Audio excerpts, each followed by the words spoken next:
touch on some things that I know probably a lot of fight fans out there are concerned about after they heard that you postponed the fight for a few weeks.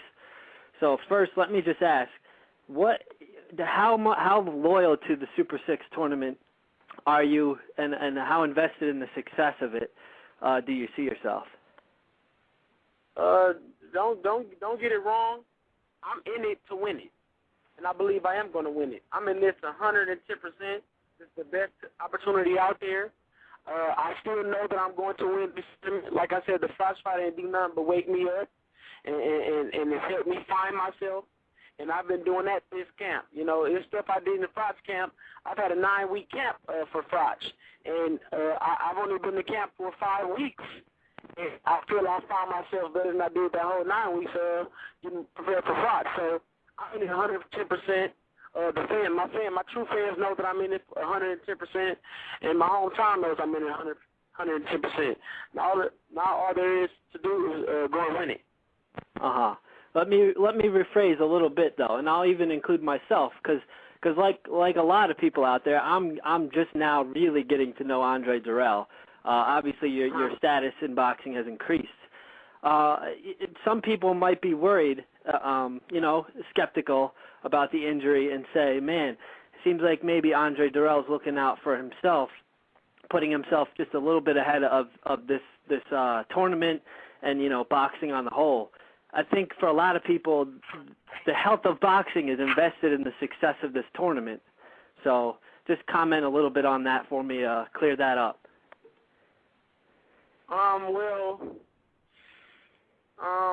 Okay, you lost me there. You got to hit me back with that question. You said the critics said what now? Basically, at its simplest, some people might be skeptical that you're putting yourself ahead of the success of the Super 6 tournament. Some people are going to think, just like when Mayweather had his rib injury last year, or Pavlik, pulling out of 2 fights with Paul Williams. There are going to be lots of people skeptical of the fact that you've actually had an injury. And obviously, you probably have had that injury. I just want you to clear it up and say, that you're very invested in the Super 6 tournament success, because the boxing's health depends on the success of this tournament. Exactly. And the thing about it is, obviously most people believe that I have won that fight, because how could I be ahead of myself and I just lost? I look at that and take that as a positive. They want to think that as well, but I'm really just ready to get in there and show the world what I can do, and that's pretty much all I can say about that situation. People are going to believe what they want to believe, but I can't sit back and feed off that. I have to stay focused on the situation at hand, and that's getting in that ring and doing my job to the fullest of my abilities. And I believe I'm going to do that, regardless of when they push the fight or if the fight ever happens. I think they're getting confused with is this fight going to happen? I'm telling the world right now, this fight is going to happen. This fight is definitely going to happen, and I'm going to win. Okay. That leads me to my next question. It seemed like you really enjoyed, even though the night didn't end up turning out in your favor, you really enjoyed going over, fighting at the Trent FM Arena, in front of the biggest crowd you've ever fought in your career. And then, what's that? Nerve-wracking. I was very nerve-wracking. It seemed like you enjoyed it. So if you had nerves about it, you played it off pretty well. You looked very excited to be there. You look great. I had a out there. I've actually recorded every single thing I did. I call it Dre Day TV, and I plan on posting a few of them on YouTube, but I haven't yet. And it sort of follows my camp. I show you guys what I'm doing, the kind of fun I'm having, the kind of preparation I'm having. It's all documented. I call it Dre Day TV. And it was a wonderful experience. I haven't been out of the country as far as boxing goes since amateur, So I took that opportunity and I ran with it. But after the lawsuit, I was devastated. I couldn't wait to get back home, But lead up to the fight, I was fully confident, and I feel I did get in there and do my job. I did come out with the victory. But I still went back home with my head held high, But it was kind of hard to just muster that whole situation. But I had a blast, the European fans was great. You know, I wouldn't change that experience for the world. You know, I just got a lot of love and support even after the fight. So, you know, kudos to the European fans as well.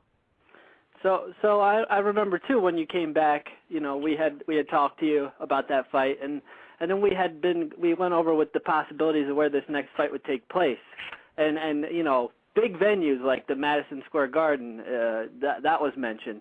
As it turns out, you know, it was now scheduled for the Agua Caliente Casino. Do you feel like that was the right venue for this fight? Is it big enough? Are you happy with that venue? I've heard it was something like 1,800 people. So honestly, no. You know, but like I said, I'm not focused on nothing but getting in there and doing my job. You know, so wherever the competition was to take place, then I was just going to be prepared for it. I wasn't going to let anything mentally get in my head or get in the way of me getting this victory. You know, so wherever they decided to put the fight in, that's where I was going to go and I was going to handle my business.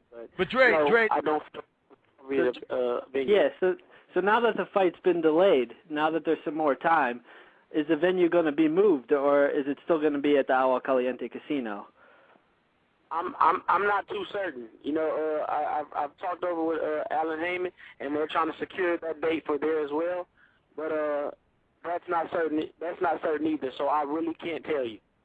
Dre, Okay. does that bring the motivation though back for you? I mean, from coming from how many? I don't remember the exact number, but I'm thinking well over 13, 14, maybe 15,000 people in an arena to, you said 1,800. Does that bring you? That's not too motivating. You know, I want the world to see Andre Dirrell for who he really is. And you know, you can get your best judgment being there live. You know, and I would love a great supporting fan base, and 1,800 is very inappropriate considering the Ward Kessler fight where you had a roughly 7,000 to 8,000. My fight between 8,000 and 12,000. Arthur Abraham's between 12,000, and then you bounce to a venue with 1,800. That kind of throws it off the tournament. Yes, it does. But like I said, mentally, I'm not going to be focused on that. Hopefully, it's put in the right place with the right judges, and I'll be in the right state of mind, and I'll go in there and get that victory.